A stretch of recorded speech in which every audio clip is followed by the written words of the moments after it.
please ignore my hair. It's a work in progress. Also, please ignore the stuff in the back. I'm moving, so it's gonna be messy. Hello, wonderful people. How are you guys doing today? Hope you guys are doing amazing.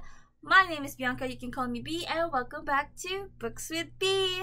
Another month gone, and this is what I'm dreading. March to be gone.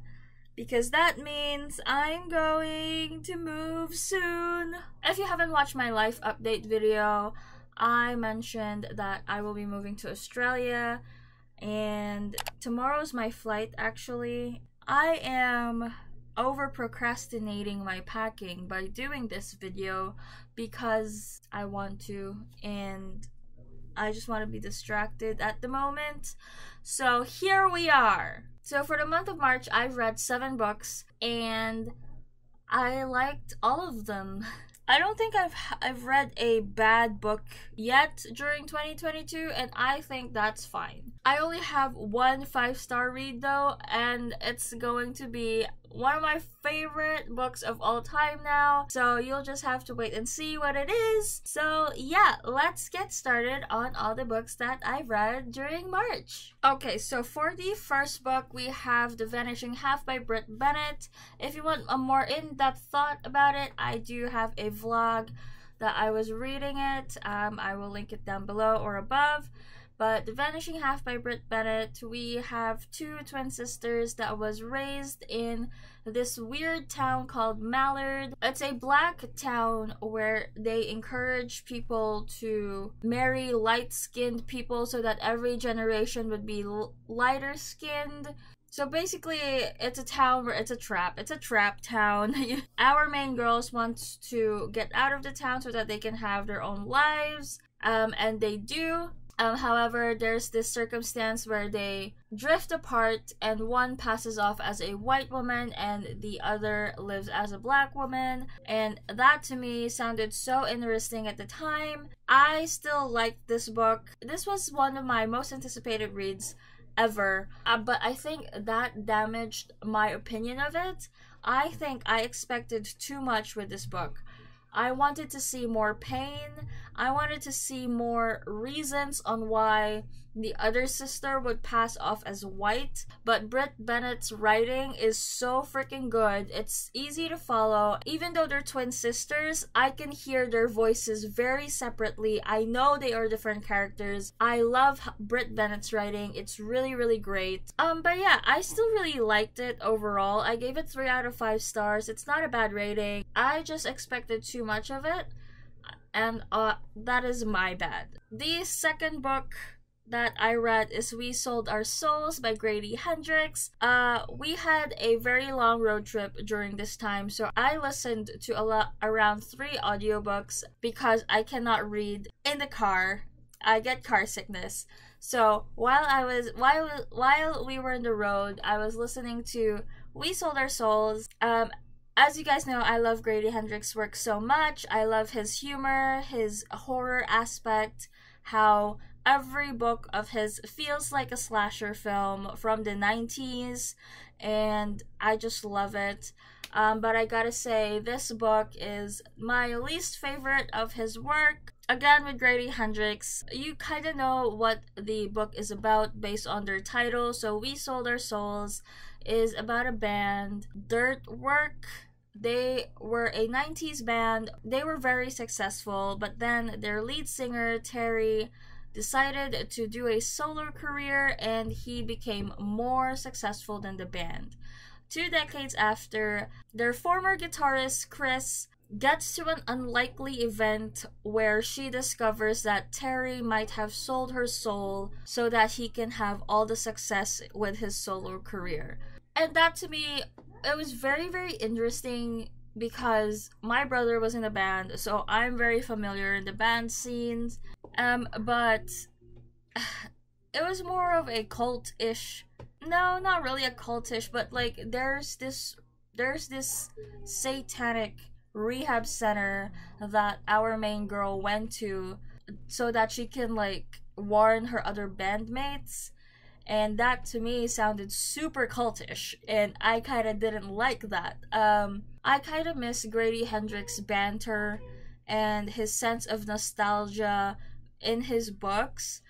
It wasn't as funny as, for example, My Best Friend's Exorcism. That one I think is still my favorite of them all, but nonetheless, I still really enjoyed it. Maybe the fact that I was in a road trip and wanting to sleep most of the time had to do with the experience as well, but it was still okay. It was still a little funny. It was still Grady Hendrix, but I guess this is my least favorite of his. The next audiobook I listened during that road trip is Undercover Princess by Connie Glynn. This is actually a re-listen.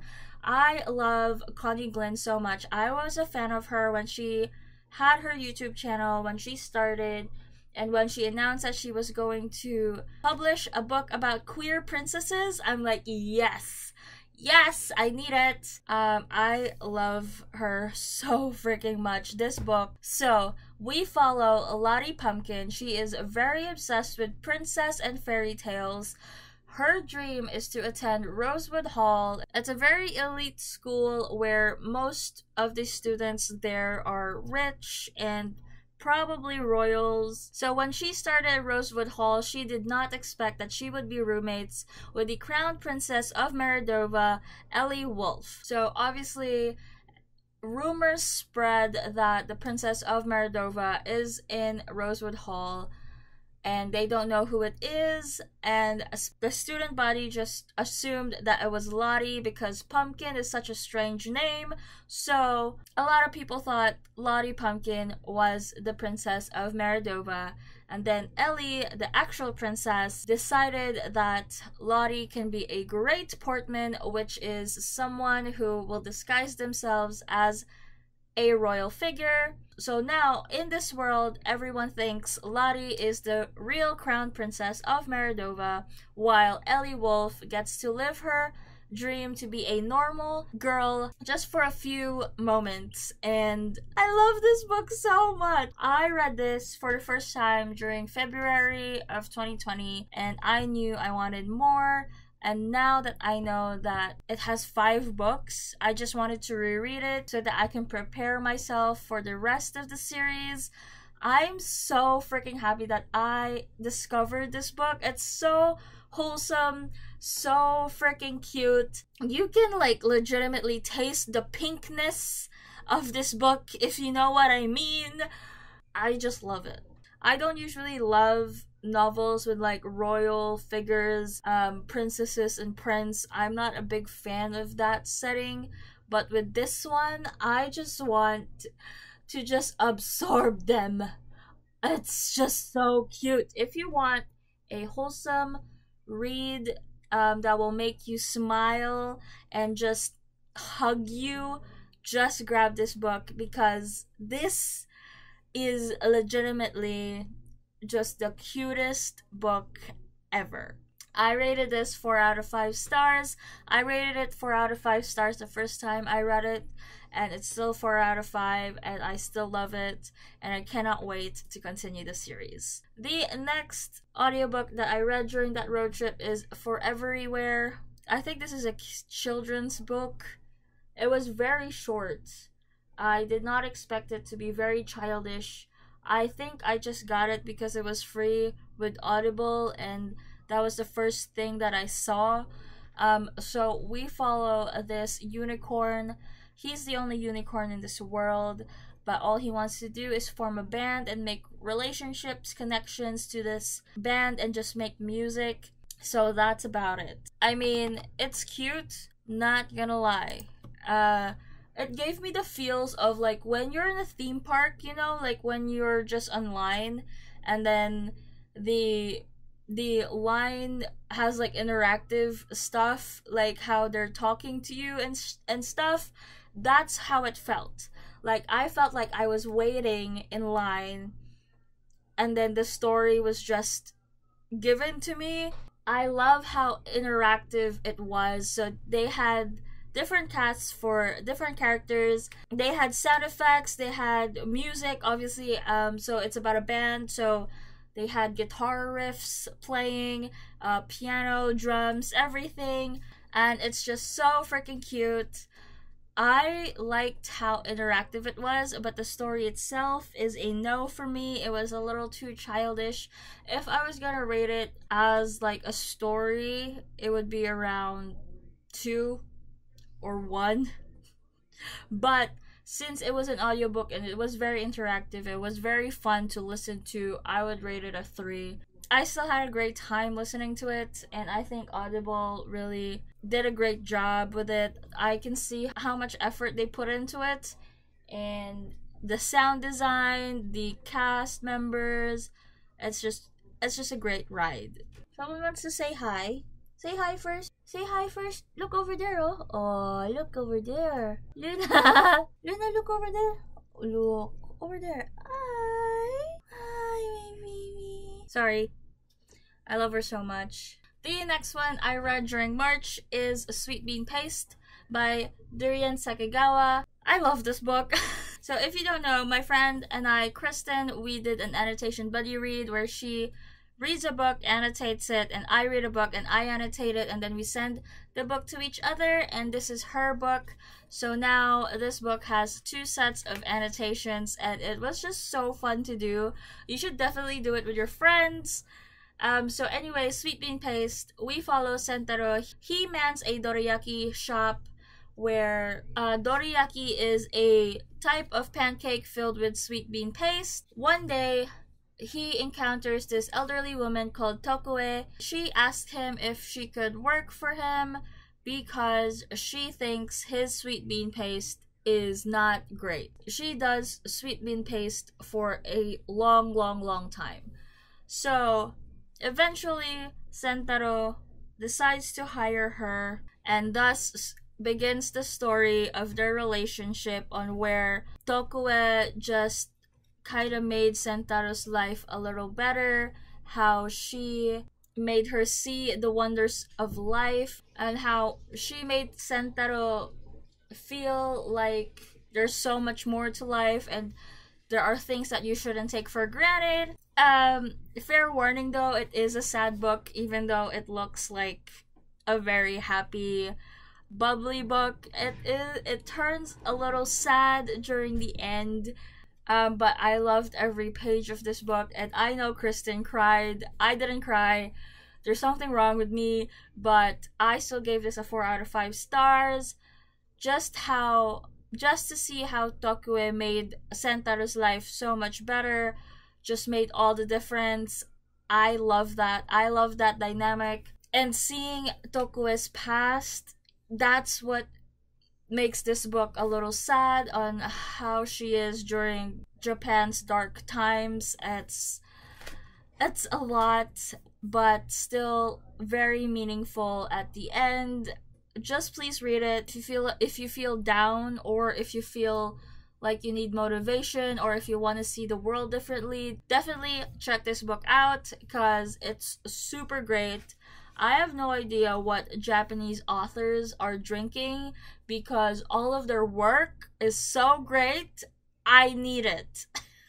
The next one that I read is actually a poetry book. It is When the World Didn't End. I love this. Usually with poetry, I usually just pick a random page and read it. But with this one, thank God, I decided to just read it from front to back, and that made so much difference.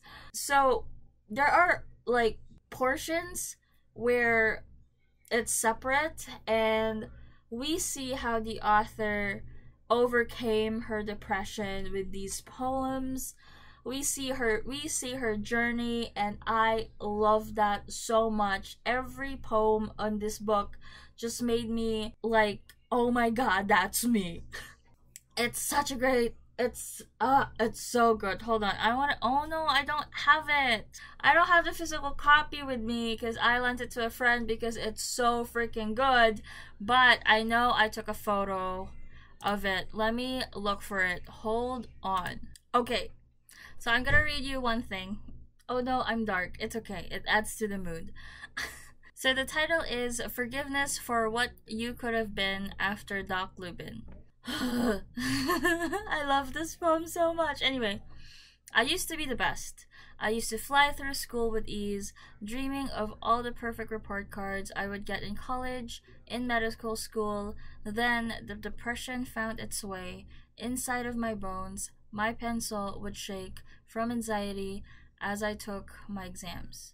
I may be better, but I am no longer the best. I am trying to be okay with that. I am trying to be okay with not being the most intelligent or the most successful, but there is a voice inside my head that tells me what I could have been. How could we forgive ourselves for all the things we did not become? For the decisions we regret, the jumps we did not land, the turns we missed that could have led us to something beautiful. I'm still mourning the person I was supposed to grow into. I'm still learning to forgive myself for being the person I am today. Oh my god!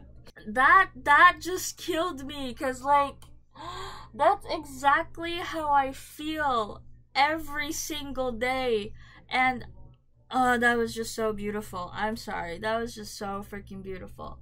Anyway, I rated this 4 out of 5 stars. I don't really have any comparison because I think this is the first poetry book that I've read from front to back, from everything. Usually with poetry, I just pick a book, read a poem, and then put it back and forget about it. I think this is the only poetry book that I've read completely, so I don't really have anything to compare it with, but as of right now, it's 4 out of 5 for me. The next and last book that I read during March is one of my favorite books of all time now.